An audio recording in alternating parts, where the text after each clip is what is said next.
আপনারা জানেন সিলেট শহরকে একসময় বলা হতো পুকুরের নগরী। আজকে পুকুর শূন্য বলা চলে। তার কারণ হচ্ছে কিছু পুকুর ব্যক্তি স্বার্থে অনেকেই ভরাট করেছে, কিছু পুকুর সরকারি অফিস আদালত করতে ভরাট হয়েছে, যার জন্য এখন পুকুর নাই, পুকুর শূন্য। পুকুর শূন্য হওয়াতে যে সমস্যাটুকু হয়েছে, আমরা পুরো সিলেটের যে মাস্টার প্ল্যান প্রণয়ন করছি সেখানে আমাদের কনসালটেন্টরা দেখিয়েছে সিলেট শহরে কোথায় কোথায় অতীতে পুকুর ছিল এবং এই পুকুর থাকার কারণে ওইটা রিজার্ভার হিসেবে কাজ করেছে। যখনই বৃষ্টি হতো তখন ওই পুকুরে পানি জমাট বাঁধত। এখন যে শহরে নিম্নাঞ্চল প্লাবিত হয় ওইটা হতো না, বা কম সংখ্যক এরিয়া প্লাবিত হতো।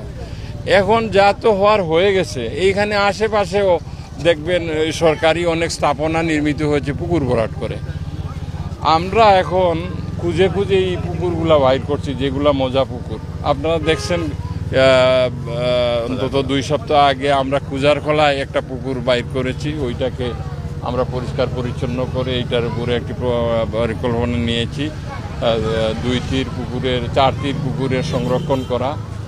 ঠিক অনুরূপভাবে এই গাছিটোলা, এইটা একটা দৃষ্টিনন্দন প্রকল্প হবে, যেখানে শীত মৌসুমে অতিথি পাখিরা আসে এবং এই বিশাল এরিয়া 10 নম্বর ওয়ার্ডে এই পুকুরটা আজকে মাসের পর মাস, বছরের পর বছর এই পুকুরটা মজা পুকুর হিসাবে কচুরিপানা এবং বিবিধ ধরনের আগাছা লাগানো ছিল।